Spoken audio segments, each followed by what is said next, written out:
মালদা জেলার আমের জন্য অপেক্ষায় থাকে গোটা দেশ, কিন্তু আমের জেলাই এখন ভিন রাজ্যের আমের দখলে। অবাক হলেও সত্যি এটাই। রমজান মাসে মালদার বাজার এখন দক্ষিণ ভারতের আমের দখলে। বর্তমানে মালদার খোলা বাজারে 100 থেকে 120 টাকা কেজি দরে বিক্রি হচ্ছে দক্ষিণ ভারতের আম। জেলা উদ্যান পালন দপ্তর সূত্রে জানা গিয়েছে, মে মাসের শেষ থেকে জুন মাসের প্রথম সপ্তাহের দিকে মালদার আম বাজারে বিক্রি শুরু হবে। এদিকে দক্ষিণ ভারতের ডিসেম্বর মাস থেকেই মুকুল ফুটতে শুরু করে, তাই দক্ষিণ ভারতের আম বাজারে আগেই চলে আসে। গত 2 সপ্তাহ ধরে দক্ষিণ ভারতের আম বাজারে আসতে শুরু করেছে। মালদার 7 থেকে 8 জন ব্যবসায়ী দক্ষিণ ভারতের আম নিয়ে আসছেন।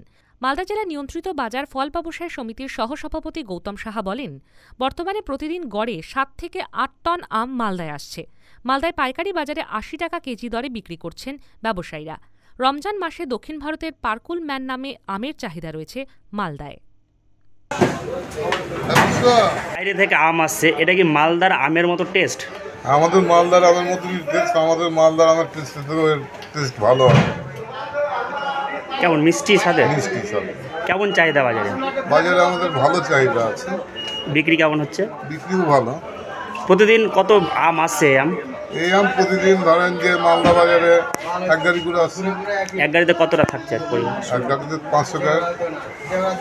ওর জন্য বলে মানে কত কেজি বা কত? 9 টন মতন বিক্রি হয়ে যায় সব। বিক্রি হয়ে যায়। কতদিন ধরে আসছে? এটা দিন 10 হলো আসছে। আমাদের মালদার আম এখনও সবাই মাত্র গুটি, খুবই ছোট।